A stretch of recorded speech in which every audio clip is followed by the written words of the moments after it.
ಕುಮಾರಸ್ವಾಮಿಯವರ ವಿರುದ್ಧವಾಗಿ ಮಾಡಿರ್ತಕ್ಕಂಥ ಟೀಕೆ ಕೂಡ ಒಬ್ಬ ಉಪಮುಖ್ಯಮಂತ್ರಿಯಾಗಿ ತನ್ನ ಬಾಲಿಶತನದ ಹೇಳಿಕೆಯನ್ನು ನೀಡಿದ್ದಾರೆ ಅಂತ ನಾನು ವೈಯಕ್ತಿಕವಾಗಿ ಹೇಳಲಿಕ್ಕೆ ಬಯಸ್ತೇನೆ. ಬಹುಶಃ ಹಾಗಾದರೆ ನೀವು ದೊಡ್ಡ ವ್ಯಕ್ತಿಗಳು, ನೀವು ರಾಜ್ಯವನ್ನು ಮುನ್ನಡೆಸ್ತಾ ಇರ್ತಕ್ಕಂಥ ಉಪಮುಖ್ಯಮಂತ್ರಿಗಳು, ನೀವು ಸಾವಿರಾರು ಕೋಟಿ ಒಡೆಯರು, ನೀವು ಮಾಡ್ತಕ್ಕಂಥ ಅನಾಚಾರ, ನೀವು ಮಾಡ್ತಕ್ಕಂಥ ಜನವಿರೋಧಿ ಕೆಲಸಗಳನ್ನು ನಿಮ್ಮ ವಯಸ್ಸಿಗೆ ಮತ್ತು ನಿಮ್ಮ ಸ್ಟೇಟಸ್ಸಿಗೆ ಸರಿಯಾಗಿರೋರು ಮಾತ್ರ ಮಾತನಾಡಬೇಕಾ?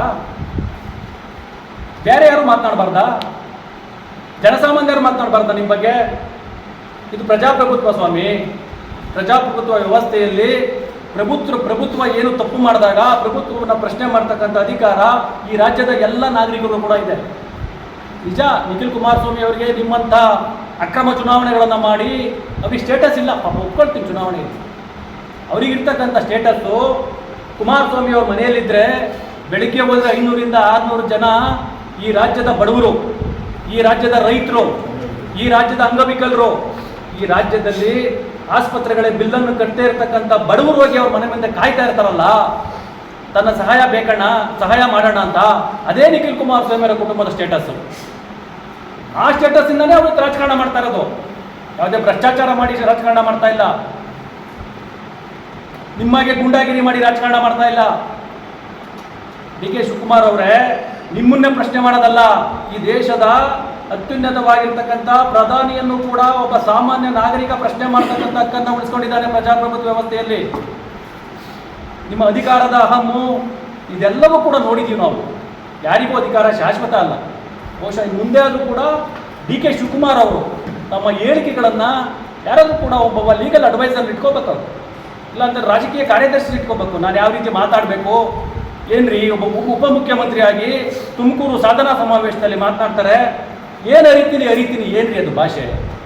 ಒಬ್ಬ ಉಪಮುಖ್ಯಮಂತ್ರಿ ಮಾತಾಡ್ತಕ್ಕಂಥ ಭಾಷೆನಂದ್ರೆ ಅದು ಗೊತ್ತಿದೆ. ರಾಜ್ಯದ ಜನ ಯಾರಿಗೆ ಅರಿತಾರೆ ಮುಂದಿನ 2028ರ ಚುನಾವಣೆಯಲ್ಲಿ ಎಲ್ಲ ಅರಿದಿದ್ದಕ್ಕೆ ಇವತ್ತು ಒಬ್ಬರು ಸಾಮಾನ್ಯವಾಗಿರ್ತಕ್ಕಂಥ ಜನಪರವಾಗಿ ಕೆಲಸ ಮಾಡ್ತಕ್ಕಂಥ ಡಾಕ್ಟರ್ CN ಮಂಜುನಾಥ್ ಅವ್ರನ್ನ ಗೆಲ್ಲಿಸಿದ್ದು.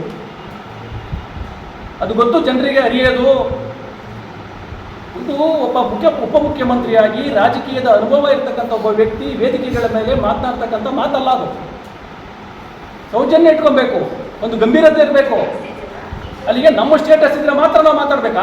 ಈಗ ಏನಾದರೂ ಸಿದ್ದರಾಮಯ್ಯವರು ತಪ್ಪು ಮಾಡಿದ್ರು ಒಬ್ಬ ನಾಗರಿಕ ಪ್ರಶ್ನೆ ಮಾಡಬಾರ್ದಾ? ಹೋರಾಟಗಳು ಮಾಡಬಾರ್ದಾ? ಚಳುವಳಿಗಳು ಮಾಡಬಾರ್ದಾ? ಇದನ್ನೆಲ್ಲವನ್ನು ಕೂಡ ಡಿ ಕೆ ಶಿವಕುಮಾರ್ ಅವರು ಅರ್ಥ ಮಾಡ್ಕೋಬೇಕು.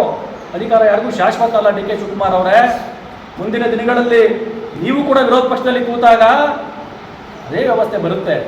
ನಿಮಗೂ ಕೂಡ ಅಂಥ ಉತ್ತರಗಳು ಬಂದಾಗ ನಿಮಗೆ ಗೊತ್ತಾಗುತ್ತೆ. ಇದೇ ರೀತಿ ಏನಾದರೂ ನೀವು ಬಾಲಿಶವಾಗಿರ್ತಕ್ಕಂಥ ಹೇಳಿಕೆಗಳನ್ನು ಕೊಟ್ಟರೆ ಮುಂದಿನ ದಿನಗಳಲ್ಲಿ ನಮ್ಮ JDS ಪಕ್ಷವನ್ನು ಕೂಡ ಮುಂದಿನ ದಿನಗಳಲ್ಲಿ ಹೋರಾಟವನ್ನು ಮಾಡ್ತದೆ ಅಂತ ಹೇಳಲಿಕ್ಕೆ ಬಯಸ್ತೇನೆ.